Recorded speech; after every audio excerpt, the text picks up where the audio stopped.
Hello বাচ্চারা, আজকে তোমাদের পড়াবো তুন্দ্রা জলবায়ু অঞ্চল। এই যে বইয়ের দিকে তাকাও তোমরা। সুমেরু ও কুমেরু বৃত্ত অঞ্চলে বিশেষ ধরনের শীতল জলবায়ু তুন্দ্রা জলবায়ু। গ্রীষ্মকালে বরফ গলে এই জলবায়ুতে কিছু শৈবাল জন্মায়।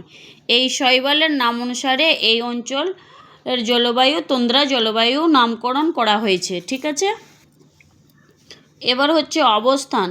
সুমেরু বৃত্ত ও কুমেরু বৃত্ত নিকটবর্তী উত্তর আমেরিকা, কানাডা উত্তরাংশে, আলাস্কার, ইউরেশিয়ার উত্তরাংশে, ইউরোপের নরওয়ে, সুইডেন, ফিনল্যান্ড, গ্রিনল্যান্ড এর সংকীর্ণ উপকূল অংশে ও এশিয়ার সাইবেরিয়া তুন্দ্রা জলবায়ু অঞ্চল দেখা যায়।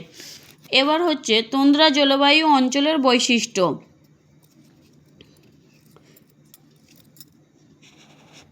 স্বল্পস্থায়ী শীতল গ্রীষ্মকাল আর দীর্ঘস্থায়ী হিম শীতল শীতকাল এই অঞ্চলের প্রধান বৈশিষ্ট্য। এবার তোমাদের স্ক্রিনে দেওয়া থাকবে, ওখান থেকে তোমরা ভালো করে মুখস্থ করো। দেখো বাচ্চারা, তোমাদের স্ক্রিনে চলে এসছে তুন্দ্রা জলবায়ু অঞ্চলের বৈশিষ্ট্য। 1 নম্বর অবস্থান, উত্তর মেরুর কাছাকাছি বিস্তৃত। 2 নম্বর জলবায়ু, সারা বছর খুব ঠান্ডা থাকে। 3 নম্বর শীতকাল, দীর্ঘ প্রায় 8 থেকে 9 মাস অত্যন্ত শীতল। 4 নম্বর গ্রীষ্মকাল, খুব অল্প সময়ে 2 থেকে 3 মাস এবং শীতল। 5 নম্বর বৃষ্টিপাত, খুব কম হয়, বেশিরভাগ তুষারপাত। 6 নম্বর উদ্ভিদ, শ্যাওলা, লাইকেন, ছোট ঘাস ও ছোট ঝোপ জন্মায়। 7 নম্বর মাটি, বছরের অধিকাংশ সময় বরফে ঢাকা থাকে বা বরফ জমে থাকে এই মাটিতে। ঠিক আছে, তুন্দ্রা সমান সমান খুব ঠান্ডা, কম বৃষ্টি, ছোট গাছ ও দীর্ঘ শীতকাল। ঠিক আছে বাচ্চারা, এখান থেকে তোমরা বৈশিষ্ট্যগুলো ভালো করে মুখস্থ করবা। এখান থেকে তোমরা ছোট কোশ্চিনও পারবা। এবার দেখো তোমরা, নরওয়ের উত্তরে হ্যামারফেস্ট বন্দরে ও আশেপাশে অঞ্চলে স্থানীয় সময় অনুযায়ী গভীর রাতেও আকাশে সূর্য দেখা যায়। এই অঞ্চলকে নিশীথ সূর্যের দেশ বলে। গ্রীষ্মকালে আকাশ কুয়াশায় ঢাকা থাকে। 20 থেকে 30 সেমি বৃষ্টি হয়, মানে সেরকম বৃষ্টি হয় না এই অঞ্চলে, খুবই কমই বৃষ্টি হয়। এবার হচ্ছে জীববৈচিত্র্য।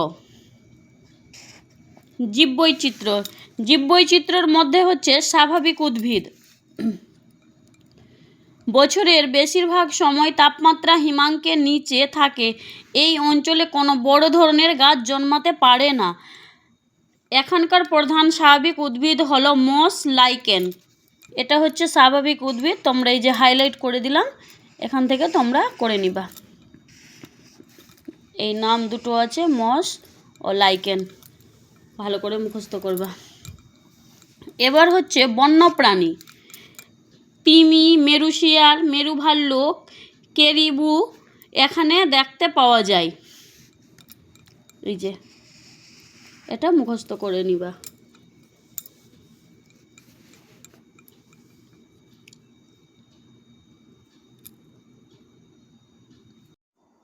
এবার দেখো, তোমাদের স্ক্রিনে চলে এসছে তুন্দ্রা অঞ্চলের অর্থ, সামাজিক পরিবেশ ও জীবনযাত্রা। 1 নম্বর কোশ্চিন, তুন্দ্রা অঞ্চলের প্রধান জীবিকা কি? উত্তর, শিকার, মাছ ধরা ও রেনড্রপ পালন। 2 নম্বর কোশ্চিন আছে, তুন্দ্রা অঞ্চলে মানুষের প্রধান খাদ্য কি?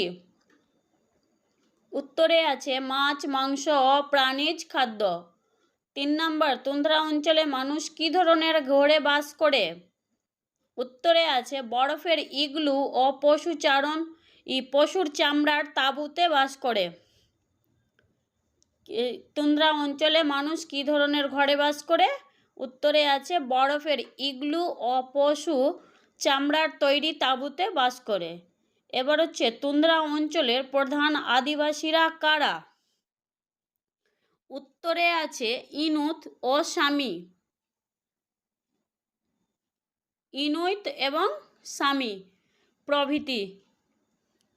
5 নম্বর প্রশ্ন আছে, তুন্দ্রা অঞ্চলে কৃষি কেন উন্নত নয়?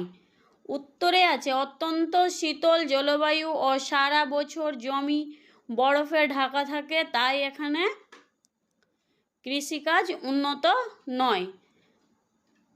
বরফে ঢাকা থাকে জমি জায়গায়, সেরকম কোনো চাষবাস করা যায় না।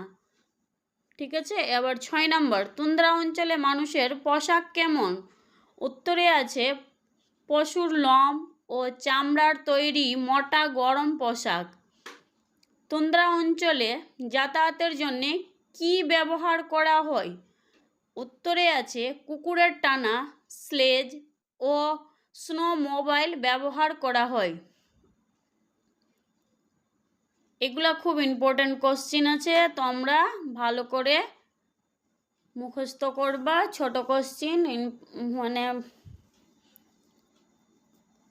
ভালো করে মন দিয়ে পড়বা, মুখস্থ হয়ে যাবে। ঠিক আছে।